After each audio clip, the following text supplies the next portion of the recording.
పవన్ కళ్యాణ్ గారి యొక్క విషయంలో నేనేమంటున్నాను, ఆయన పర్మిషన్ అడిగారు, ఇస్తే అయిపోతున్నాయి కదా, ఏం అభ్యంతరం ఉంటుండే, ఆయన ఎక్కడో మీటింగ్ పెట్టుకుంటుండే. To have meeting is everyone's right. దాన్ని ఎందుకు ఇవ్వలేదు అనేది డెఫినెట్ గా they have right to answer question them. And వాళ్ళు అడిగారు, ఇవ్వలేదు పర్మిషన్.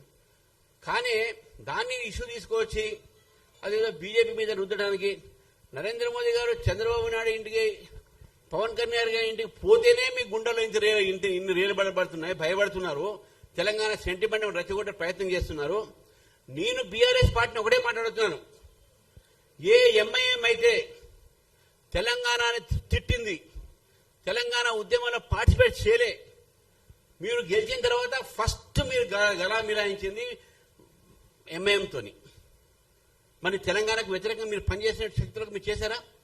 తెలంగాణకు వ్యతిరేకిస్తున్నటువంటి ఎమ్మెల్యేలని, నాయకుల్ని, వాళ్ళు మేము తిట్టిన వాళ్ళని, కొట్టిన వాళ్ళని, ఉరికించిన వాళ్ళని మీ పార్టీలో చేర్పించుకొని మంత్రి పదవులు ఏలేదా?